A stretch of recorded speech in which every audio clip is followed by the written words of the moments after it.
Hello everyone, welcome back to the channel. My name is Marco and today we are back with more One Piece. Episodes 601, 602 and 603. Last time around things are getting really interesting. We saw who Joker is, we saw Caesar starting his experiment and broadcasting it to the, I guess, pirates and these big sharks from the underworld. And we saw pretty much all of our crew getting defeated other than Zoro, Sanji and Brook, who are going with Foxfire Kinemon. And speaking of him, we saw display of his abilities and it's pretty cool, man.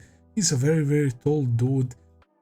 He's a good dude, that's the most important, and we're probably gonna help him get his son back. And the way he's cutting through explosion and fire with that OST, I really like that.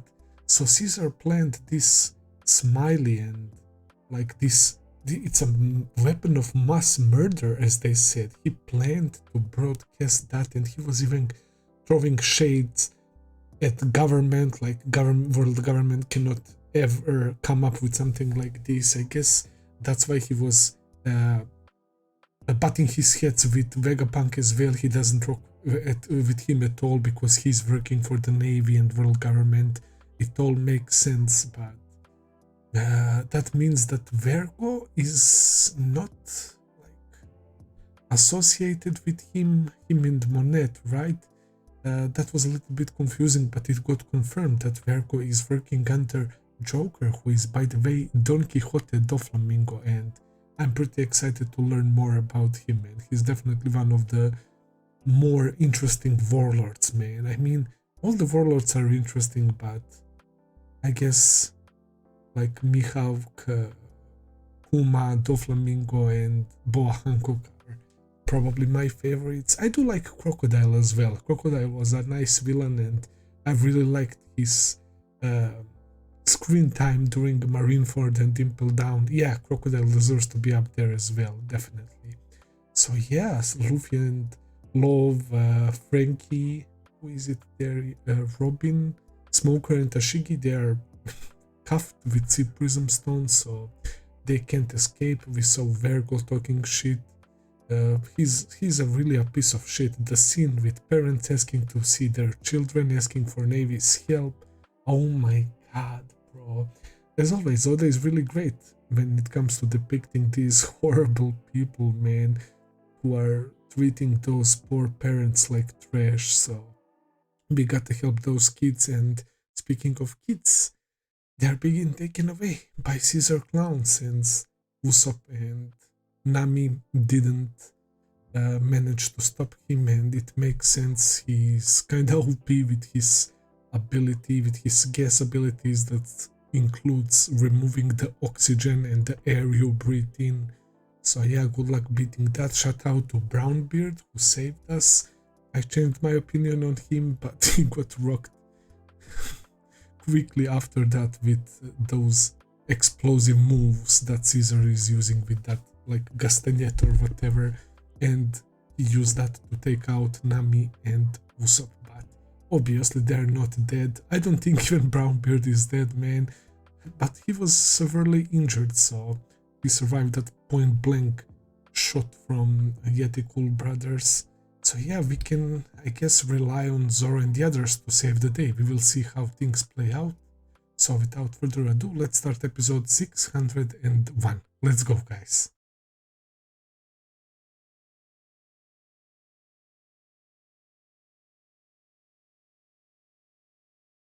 Okay, that was such a fun episode, man. It reminds me why One Piece is so fun, man, and it's giving me that nostalgic feeling of earlier episodes. I really enjoyed the comedic scenes when they were escaping from the gas, and I like how Brownbeard and Dragon ran into each other, and how they all reunited. Frankie went, where did he go to?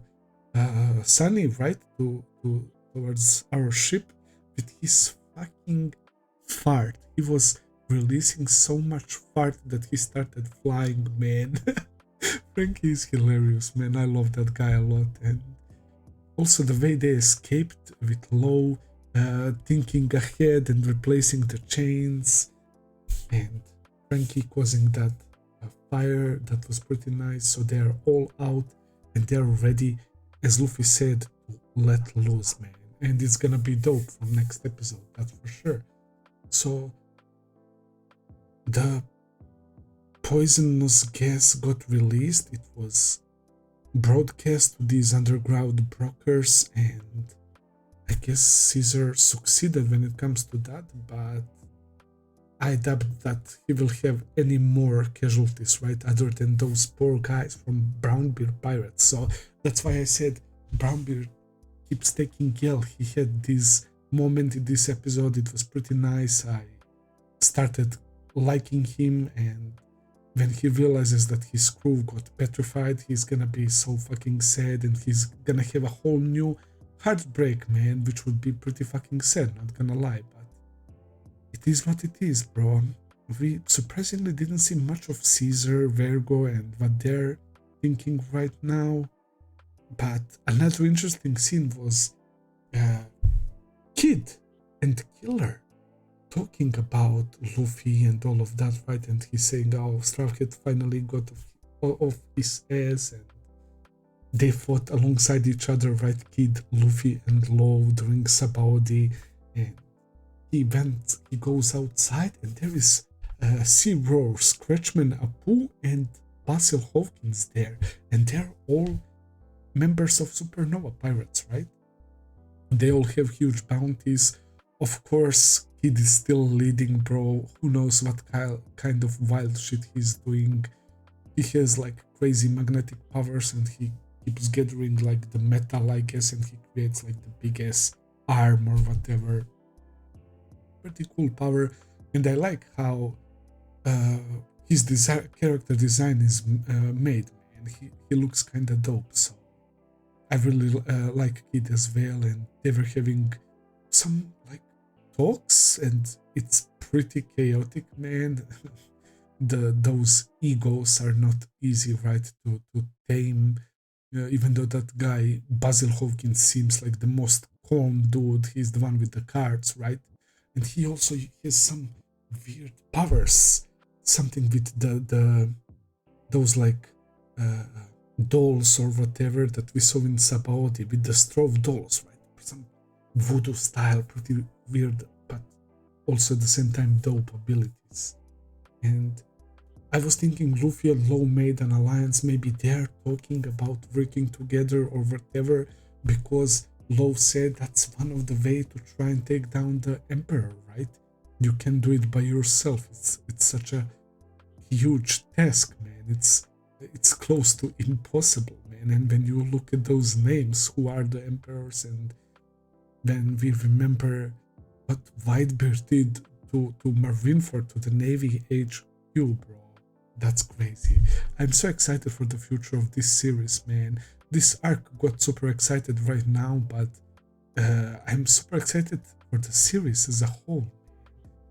I can't wait, man. I can't wait to see what happens with Doflamingo as well, and his connection to Law. Law made sure that Smoker forgets about that, and then he released him. Smoker is not the dude who will go back on his word, so he will respect Law's wish, and Law looked dead serious there, so that's also something interesting to note. The scene of Law, Smoker, and Luffy just showing up there together, and Smoker is like, what am I doing with these guys?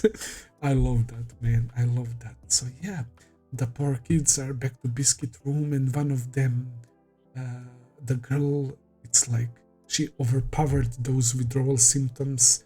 She subconsciously remembered that this place is bad, and that they asked for help, that they wanted to escape. So there is that as well, and Chopper will probably try and create like the anti-drug or some antidote or whatever that will stop those symptoms, man. So yeah, pretty cool stuff, guys. I will end the video here for today. Thank you for watching. I hope that you enjoyed. If you did, please consider subscribing, leave a like, comment, all that good stuff as always. Check out my Patreon page if you want to see full and early reactions. I will be seeing you very soon with another video. Until then, take care and have a nice day. See ya.